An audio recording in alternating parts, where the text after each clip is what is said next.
You're tuned in to the It's Real podcast with your hosts, Kayla, Kallander, and Andrew Yaggie. Each week, we'll talk about what happens behind the scenes working full-time in real estate and share with you real-life stories, our successes and failures as we work to help consumers and industry professionals reach their real estate and real-life goals. Here we go. It's episode 113 of the It's Real podcast. I'm Kayla Kallander. I'm Andrew Yaggie. Hello, Kayla. Hey, Andy. What's new with you? What's exciting? What is exciting? It's exciting that it's a beautiful summer day. Actually, a couple of days of cooler weather. Yeah. Summer's been flying by. We've been traveling quite a bit. Real estate isn't gangbusters, but helping quite a number of people reach their goals. So life is pretty good. How about you? I'd say, I was just talking to someone today and they're like, it's going to be August in like a week and a little over. And this is what happens. We talk about it all the time. We go so hard in the Midwest in the summer that it just flies by no matter what. And I was joking with someone, a friend of mine who lives in Arizona, and I'm like, we live for these moments, but then Canada happens and then it steals our sunshine. So it's been an emotional summer. We just want some sun, but we have been lucky enough to get some really nice weather. And I just pulled up the West Fargo weather and it's 78 today and that feels cool. So feels nice. Yeah, I like it though. It's not bad, but it looks like a scorcher this weekend. So got to get to the lake. Are you going to the lake? Yes.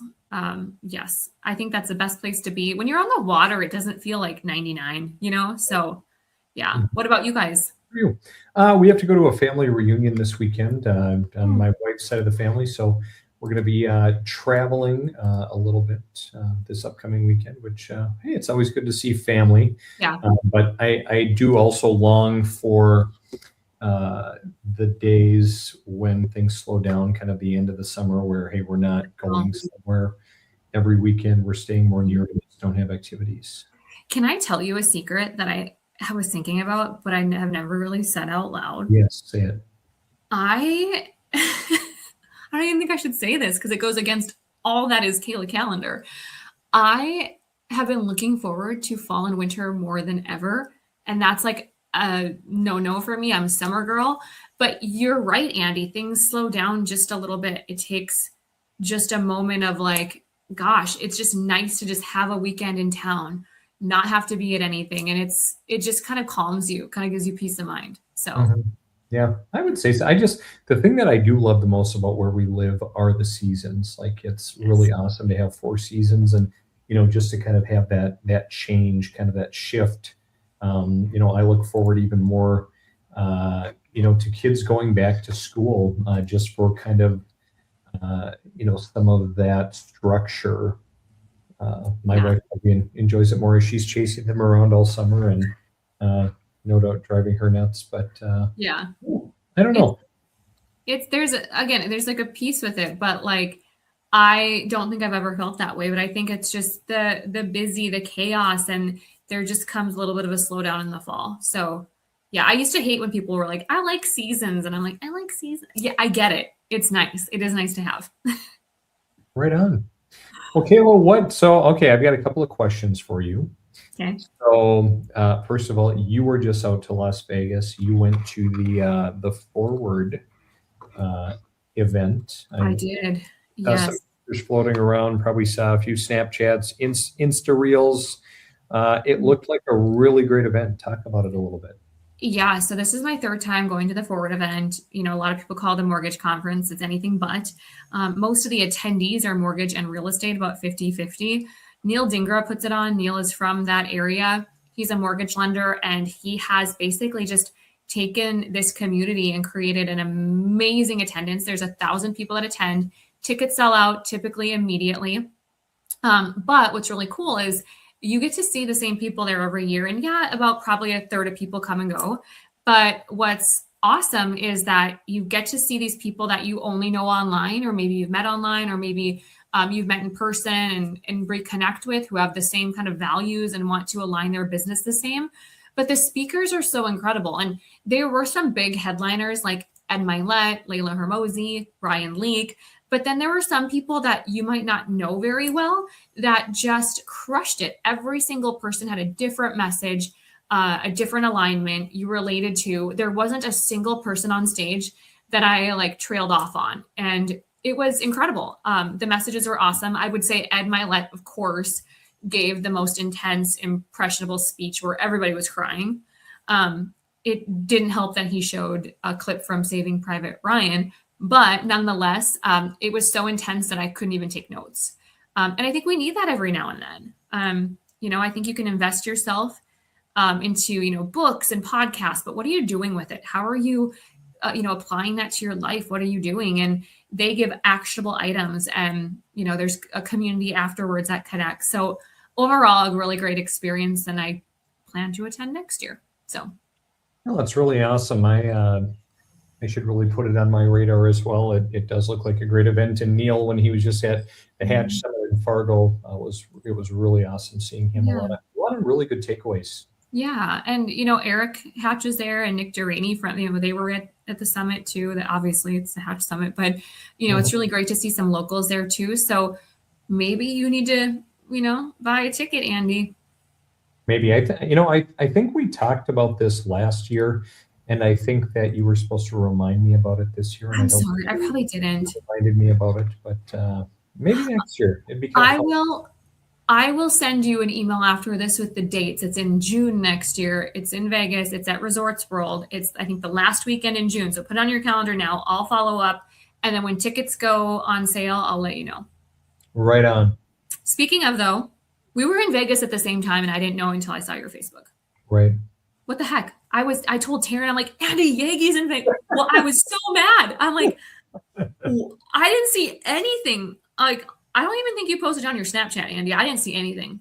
I barely use Snapchat, and I'm kind of a social media hermit. I need to be better about it.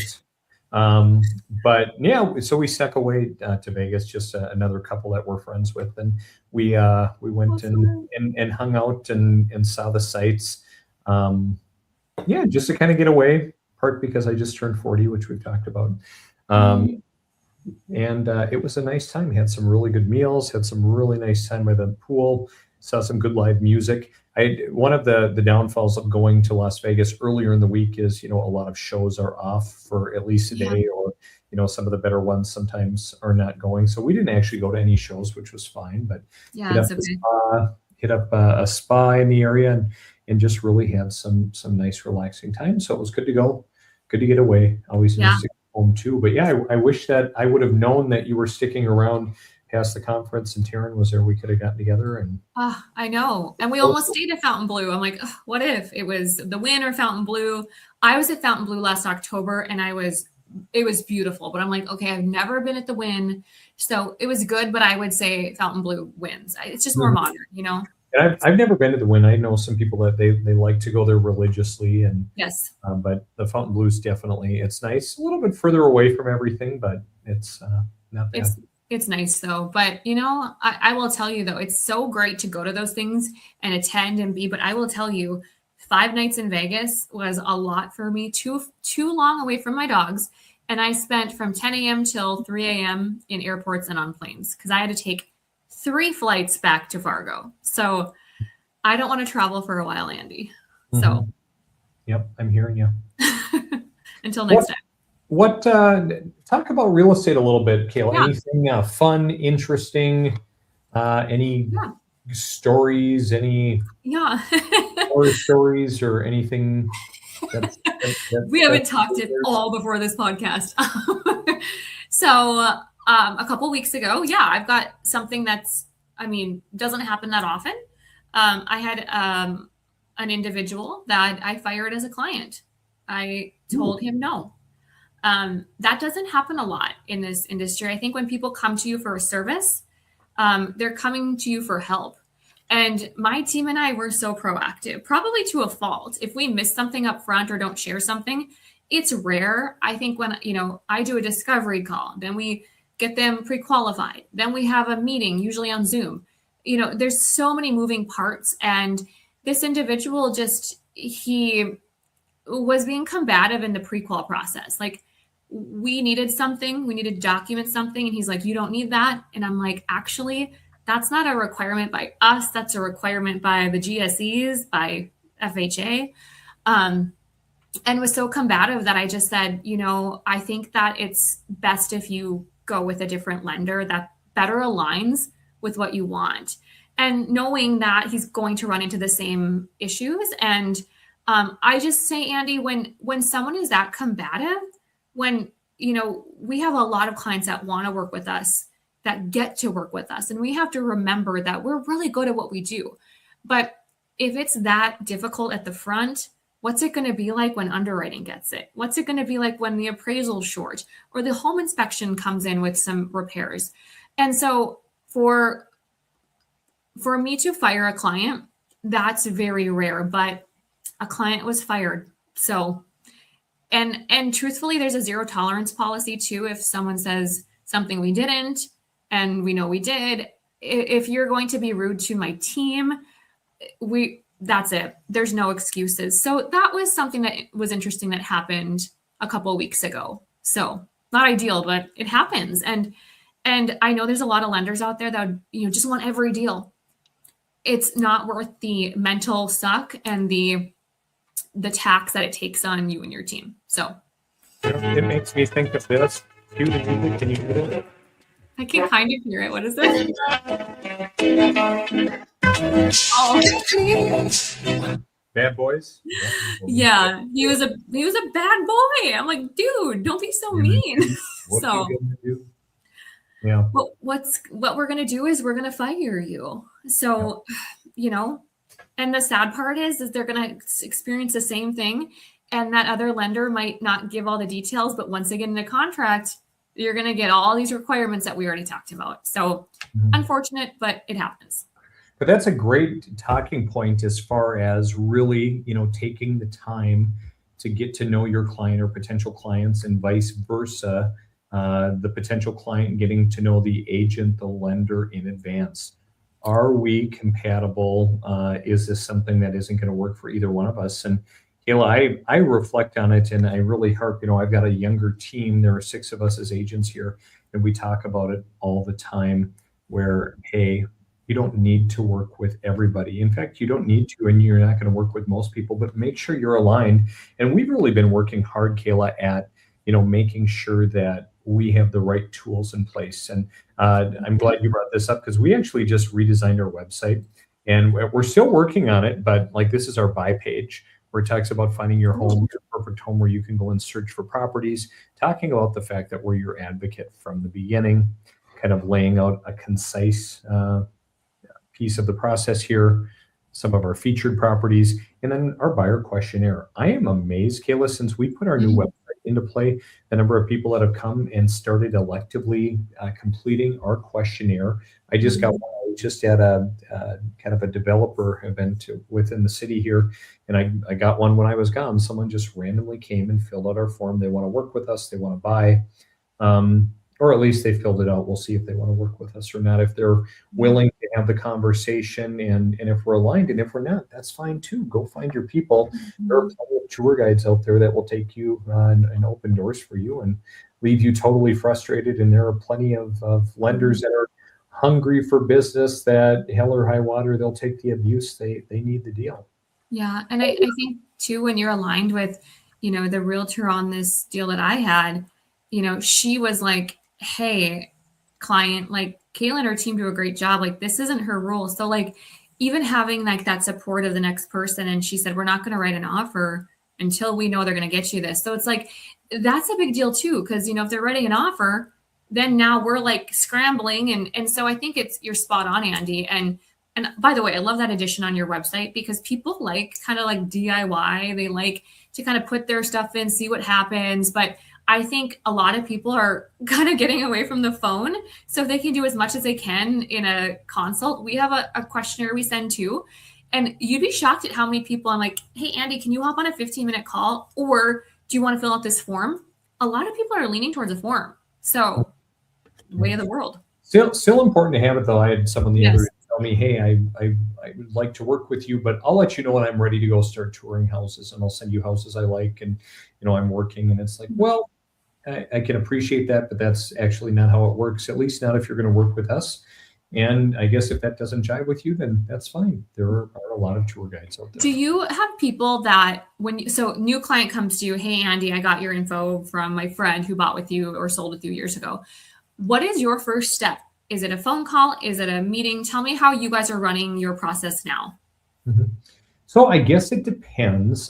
We have some people that wander into our office. We have some people that will call. The majority of people, I would say, come from an online means. And again, I think that's where people are. They're liking that we have online forums. Even Kayla, like for all of my agents within the office, like when you go onto our page and you go and let's say, hey, you want to go and you want to learn about Logan here. I've got an individual page for everybody. Kind of learn about them, can watch kind of a video on them that we basically produce, and we talk about them. So again, someone can kind of interview you from a distance, and then we even have a direct contact form that goes direct to that agent. I have a lot of people, Kayla, coming and just using that form and reaching out. Nice. So I guess the long and the short of it is once somebody reaches out, once we connect, ideally telling them about our process, the fact that, hey, we're going to ask you to complete this form. We want to set up an in-person meeting ideally. If not, hey, let's do Google Meet. We can do over the phone if we have to, kind of talk about our process and the fact that we're going to help you reach your goals super quick. I like to either in person in our office or electronically start looking at homes, not the physical house, but pull them up on the computer so we can make sure we're aligned and make sure that I know what we're looking for. At which point we go look and we find a home for people, and oftentimes in 5 or fewer showings. Nice. Would you ever show someone a house that you've never met, or talked to, or had a consult with? Would you ever show a home at this point? If they were pre-approved, would you still show them a home if you've never met them?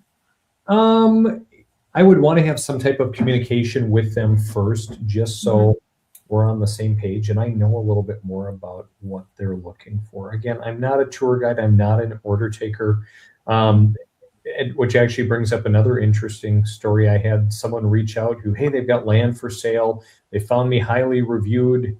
They really would like to work with me. Here's the address, the property ID numbers. Here's my name, address. Here's my phone number. When does it work to talk? Would like to get it on the market. So I reached out and said, hey, I'd really love to have a conversation. Because they wanted a market analysis, I said, let's have a conversation about the land. Well, I'm hard of hearing, and it's hard for me to comprehend everything. So if you could just send it via email, which is like, okay, that's kind of a red flag. I'm kind of looking up their number, can't find a record in one of the tools we use. I see it's a voice over IP number, which is another red flag, because most people have cell phone numbers. And I'm 95% certain that this is a fraudulent individual. And there's a lot of fraud going out there too. So that's the other piece. I have some clients we're going to list something for. I said, hey, I know you are who you say you are because I can search in some of the tools I use. I can verify that. But if you're not coming here in person, I have to have your photo ID. Yeah. Yep. Amen. And I think there's just so much riffraff that you have to be protective of that. But the reason I asked too is so many people will want to get pre-approved, never talk to us. And that letter that, you always hear the horror stories of pre-qual or went online and just spit it out. Well, I mean, there's a difference between that. Even we could pre-qualify someone, but I just talked to a client today. We had 3 different programs that they were thinking about. That is really hard to put on a piece of paper until you talk through it and really just curate these options for people based on their goals. So yeah, it's important. I like it. I like that we're aligned, and that's probably why we get along so well and work together as well with some mutual clients, just because it's like, hey, we've got standards. I'm never going to come and pressure you to give me a letter for someone that, you haven't vetted. And so that's good. Go find your partners, the people that you're aligned with, and go find the clients that really value your process as well. Yeah. Sometimes it might feel a little bit inconvenient or drag out what I want. Just show me the house, but let's be fair with the process. Yep. Amen.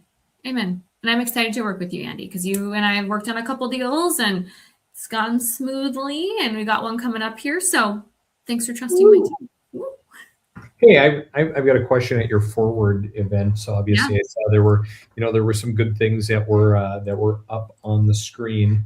Talking Mhm. about within 25 feet of a poor performer decreases performance, among other things. What were some of your biggest takeaways? One of the things that I would say was one of my biggest takeaways, well, I would say two things that just stick out. I have a whole list I could go on. I always bring, for anyone listening, maybe we put this in like the show notes, but I bring my plot everywhere. This records and then transcribes. This is super helpful so that I don't have to sit and take notes. Although my good friend Andy Yaggie talked me into buying a Remarkable, which I also use all the time, but I share that with you. Oh, You need yes. you need to get the clip on. I know. I need to improve. My buddy there had G2 glasses, and it Ooh, has. Have you heard of those? I have. Yeah, I was shocked. You put them on, and it like the speaker it like fact checks them. It's crazy. But I would say I got a lot out of Vanessa Van Edwards. What she spoke about was asking questions and the psychology of like people liking you, and questions trigger dopamine. And I think that there's a lot of people that go through this world never asking someone deeper questions. It's always, how are you? But what about like, what are you working on? Tell me something exciting that you're passionate about that's happened recently. And I think that that was a big takeaway. I'm speaking on something similar next month, and it gave me kind of like validation of like, wow, this is an important topic. So she gave a beautiful speech. That was a big takeaway. And then I would say Ed Milet, you think about these conferences and you go to these events and you think it's going to be just about like sales and building your business. But Ed really talked about when you get to heaven, there's going to be a line of people waiting to thank you for the impact you made on their lives. How many people are going to be in line? And that just rattled me a bit. Like, and now I think about that all the time. I think about, okay, like who can I help today? And he talked about like everybody kind of written across their forehead is like, I want to be seen. And everybody wants to be seen and heard. And sometimes there's people in this world that are not seen. And he talked about a janitor at the airport and, talked about what she's going through. And I think it just makes me just stop. And we're always so worried about ourselves, what we're wearing, what people think. Did I say the wrong thing? Nobody cares. Like, stop caring about just you and start caring more about other people and your purpose and your impact. So those were kind of my biggest takeaways, and it just kind of, I don't know, softened my heart a bit. So yeah. Sounds like a really good, really impactful event, and obviously some great A speakers. I think it looked like some people that you probably see on a regular basis at this event that come year after year. And Yeah. I mean, there's some really great people I only see once a year, and it's like we're friends, we catch up. But what's amazing is just the conversations that happen outside of it. And then the follow up. So, like this week, I'm following up with one of the AI girls, and she's helping me with some things in my business. And it's all about community. But again, you can go to any conference and read any book. But at the end of the day, what are you doing with it? So, and I'll be honest, I'm that person that'll be like, I did all these things. I bought all these things. I'm investing in this coaching group. And then it's easy to not do anything with it. So, yeah. You piqued my interest when you said AI. What are you doing? What AI takeaways did you have, and what are you working on? So it's a little difficult with where I work because of certain AI you can't have on, like it can't integrate into the bank, obviously. But there are a couple takeaways that I have with AI in just about like analyzing your email, analyzing your tone, in creating in Claude, you can create agents. And I know you do this, Andy, because you've said you do this, right? You create like AI agents. I've never done that, but I've also never been curious enough to do it. And so the individual that spoke about it was like, listen, you don't have to be good at this, but you have to be curious, like keep digging. So I connected with a girl this week that we're going to work with Claude and Chat and a couple different add-ons and work with my VA and be like, what are some things we can do to make, content creation easier or workflows or sequences easier or a website. So there's just all these different things that I think we all should be doing that literally is a task. Like Andy, I was going to actually talk to you about this. I'll talk to you about it right now. We have our podcast. I literally forgot to talk to you about this. So great. The whole world can hear. But like we should just create something for one of our VAs, just go, and maybe one of your VAs does this, but go and create and post to, LinkedIn. And obviously a lot of this is automated, but it's like having an SOP. So like I right now go and put this on Spotify and Apple, and I haven't done it in 12 episodes. I'm sorry, but I'm like, I should be showing her how to do this, and I can easily do an SOP in Claude. Why am I not? No idea. So anyway, feedback, Andy? I like it. I like that you're growing with AI. And, I attended a Tony Robbins like AI event October and November last year. And a big part was, how do we go and get back 15 to 20 hours of our, how do we do that? Mm-hmm.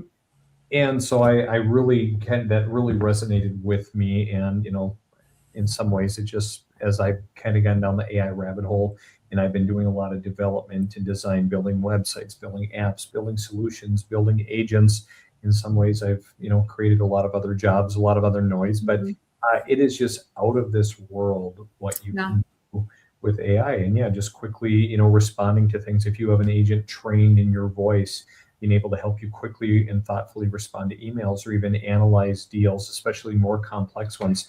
Kayla, yesterday I had someone come to me, and they're pondering what to do with some family farmland that's been in the family a long time. They're meeting with their financial advisor. They've already had an appraisal. They were highly recommended to me by an attorney and some other individuals. So I was able to go and put together like an 8-page comprehensive report, aided by AI. I feed it all of the data, all of the comps.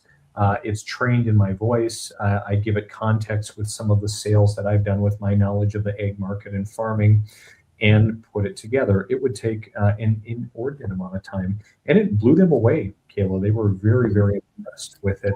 And it wasn't a bunch of AI slop. I think a lot of people think negative of AI because they think, AI is taking jobs. It's bad for the environment, or I see all the junk or garbage or, candy cane Christmas pictures people are making of themselves. And I mean, that's what people think AI is. But realistically, it's so much more than that. When you put together a professional document branded with your brand standards, your guidelines, with actual market data, it just saves a tremendous amount of time. So I think it's really incredible. And then, Kayla, today, I went to look at a home. Some individuals that they're helping their sister kind of clean out and sell a home. It's in kind of tough shape. But the one brother kind of said to me, he said, well, hey, we kind of research your sister kind of knows who you are, and we research you. In fact, my wife was asking AI, and AI said that you were actually one of the good ones in the area that would be good to reach out. So nice. It has your back too, It's good to know that AI has your back. But I think too, like you said the word slop. That's what we heard a lot at this conference was AI slop. And even Andy, you see some people that use AI to create an image of themselves, and it's not them. And you lose like credibility. I mean, at least get it a little closer. There's a couple people in our industry that I'm like, that's not even you. Like that doesn't even look like you. Some of them look better, but it's the slop that you're worried about. And I'll tell you what, like, I'm giving a little presentation tomorrow. You've probably been on some of my emails where I'm going to break down this event. And so remember this Claude, I plugged in all my transcripts into Claude to Claude. And I said, break down the highlights of each speaker. In addition, I took my remarkable notes about my highlights. And now I have like a slide deck that I can easily show on my Zoom tomorrow. And now it's not, some random person's thoughts, and it's not, it's not just a random Google thing. It's my thoughts. It's the speaker. This would have taken me hours to do, and I never would have done it. And now I've got something that just speeds up the process and takes like the grunt, the hard work, the grind out of it. So I like that. Yeah. Yeah. Sometimes it's overwhelming. Like I've got things going in ChatGPT. I've got things going in Claude. I'm working in Manus. So it's like, okay, what was I doing where? And, I know. It has their purpose. And, it's like having a big tool chest and having just a lot of different options. It's kind of fun. Yeah. And it's fun to see what each one does. I'll ask one thing or run a scenario by it. And, it's not just, a random person speaking. It's taking your thoughts and your your ideas and just polishing them or making them flow or making your life freaking easier. So more power to you. Love it. Great discussion, Kayla. What else? Oh, so I was going to ask, so you talked about an event. Yeah. And so I was curious, how does a mortgage lender get invited to speak at an HR event? Cheers, Andy. I mean, I'm curious. So DisruptHR is across the nation. This is in Fargo, August 13th. I've heard of it, Andy. I've heard of it. I've never attended myself, but I've always heard that this is like the place to be. So there's a Fargo event, and it's run by Heather Ostrowski, and she basically and a team and her husband Jeremy run this event every year. And what it is, there's a handful of speakers. Each one has 5 minutes. 5 minutes. And you speak on a topic that you're passionate about. And there are slides that switch every so few seconds, that they switch for you. So in your 20 slides, in 5 minutes, it keeps going. So if you don't go fast enough, or you slow down, or whatever it is, you go too fast, you can get a little mixed up. So it's timed 5 minutes. You speak. I was asked if I would be interested in applying, and I applied. And next thing I know, I'm a speaker, and I'm like, oh boy. What are you talking about? My title is Prescription Without Diagnosis is Malpractice. I've never heard of that before. You're probably so sick of me saying it. But I see it every day in my business, but I also see it personally too. And I see it, happen where, you think about your conversations with people, and are you being curious enough? I just talked about Vanessa Van Edwards and how, asking more questions can lead to you really understanding people more. And so I'm talking about why you should ask more questions, what that does for you psychologically, how that improves your employee morale, how that improves you as a business owner, and just talking about stop assuming that you know what it's like, Andy, when you text someone and you don't hear back and you're like, they hate me. What did I do? I pissed them off. And it's like, no, just stop, ask a question. We assume way too much. And so that's what I'm speaking about. I like it. I think that'll be good. And that's August what? August 13th? August 13th. Yeah, in Fargo at the Lights. Actually, yes. Is it? I'm not a second guess. It's in Fargo. In Fargo. So, it's in the evening. So, do you think you'd come? I don't know. I've got trying to balance kids and life and what time does it start? 4:30 to 9:30. So I think we go on 6 or something. I think there's a little happy hour before, but yeah. So Maybe. We'll see. Come support me. We can do a podcast. Sounds great. Well, Kayla, I think that puts a wrap on our episode for today. So always great connecting. Always a pleasure.